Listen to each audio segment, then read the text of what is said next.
Hi, so I'm Rose, and welcome back to my channel. Today, I wanted to talk a little bit more about my life. I said last time that I was going to make videos on it, and I do have a big TLDR video. But something I want to work through in the meantime is I want to work through small, tiny little videos where I go through my life and I tell you about it. And also apparently a series where I have to turn off every fan in the house because the audio would sound really bad otherwise. So hi, I'm Rose. I'm a trans woman. I have been trans since 2012? I think it was 2011. And currently I've only been doing hormones, estradiol and spironolactone since June 11th of this year. 2019. And so I wanted to talk a little bit about the things that led me to being trans, how my transition has been so far, the pros and cons. Keep in mind, I want to put up a disclaimer that every transition is different. Mine is of course going to be different than yours would be. Mostly it comes down to how long do you go through hormones and puberty and so on. So instead, let me talk about how I found out. I found out by when I was younger, there were signs. There were a lot of signs. Whenever I was in public school, I was only in public school for 3 years. When I was in public school, I used to get in trouble for only having female friends. I used to ask to wear their clothes. Like hoodies or extra shirts that they had on, or shirts that I saw that they had in lockers and so on and so forth. I asked to wear those because I thought that they felt comfortable and I really liked them. And I got in trouble for that. Apparently I'm not supposed to do that, and now I know. Now I'm well aware. Don't do that. That's bad. That's horrible. But 5-6-year-old me was just like,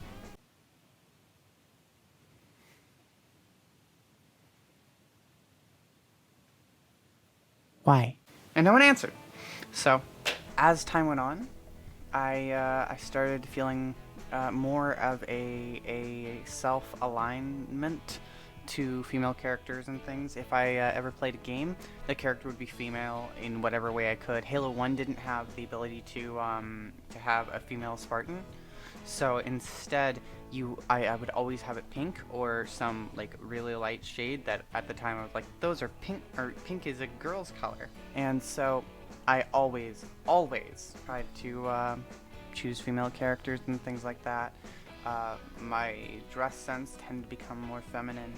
And there was a long time I was in denial about stuff like that, hiding it from people, going, no, I'm absolutely both straight and a male. So When I hit around the age of 10 or 11, I started a singing performance show, and I was known as the Depot Kid, and a lot of people started knowing who I was, and it was weird because I'd always just kind of felt weird. People like coming up to me and calling me like by my birth name and all that, and calling and going, "Your son's a really really good singer," or "Your son is a really good performer," or something like that. And it felt just off, and I didn't like it. Anytime they had the chance to put me in an outfit, I was fine with it, except for this. Hopefully, I actually edited this video.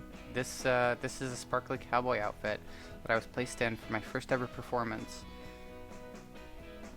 I still don't know what it's about. Why? So as time went on, a friend of my brother's suggested that my brother watch a show called My Little Pony: Friendship is Magic. 9 years ago, a young Emile, it me, watched the first episode on the day it came out. I thought, hey, I'll watch more of this show, it's pretty good, but I couldn't find any because that was the first episode. Later I found a song called I Might Be a Brony Now by Adjective Everfree, found out there was a fandom for this series and that there was actually more to the season. Actually, there was a whole entire season's worth. Joining a DeviantArt chat, I eventually created a show called Rise of the Lunar Republic, which flopped. I volunteered to work on the Australia animation team, which flopped, joined a band, which flopped, and eventually I adapted the Vinyl Scratch tapes to the current series that's going on right now, which hasn't flopped yet. Oops. Little did I know that I was going to be sucked into the biggest fandom of the 2010s besides Homesick, and that I was going to be, just basically destroying my life with it. I joined a DeviantArt chat room, and there I met someone who I will talk more in detail later about.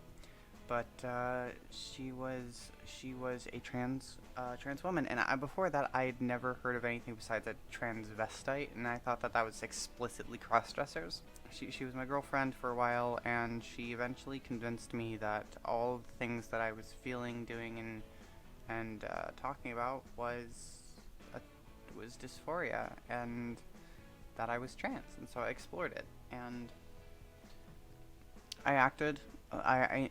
For a while I acted like a girl. I changed my name. I think it was to Tessa at the time, and I was happier that way. But I wasn't sure entirely, and eventually I found out that the girlfriend was manipulating me, and there'll be more on this later.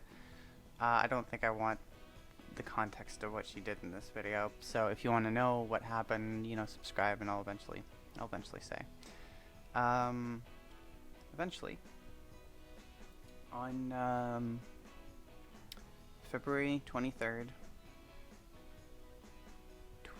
2013, I told my mother, and there's some confusion about it right now, because my mother recently found out that I started transitioning full-time. There's confusion about it, but what my young brain thought was that she told me it was just a phase. Things like this aren't just a phase, and there's really nothing wrong with indulging them. At least not that I know of. If there is, then do research on your own, but nothing would have affected me in the long term that I couldn't have undone or lived with. And that kind of tore me apart for a while. I created a trans blog that I ran for a while. It's here. Hold on, actually, we're going to read an excerpt.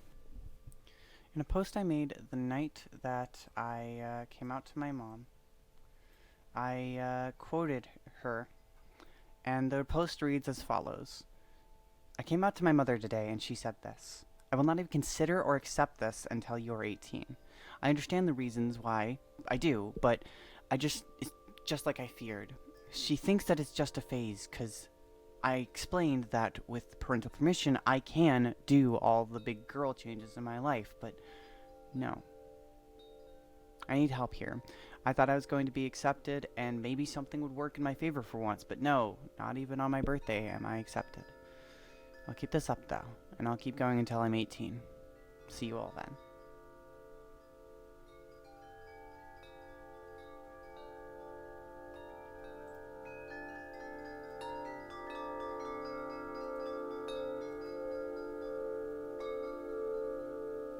So, that happened. And it wasn't great. It's not something that I'm happy about even to this day. And it did kind of fuck me up. And I became secretive. I started hiding things from my family. I started not talking to them as much. And I thought, because my mom was at the time the center of my world, and I'll explain a lot more of this in other videos, I thought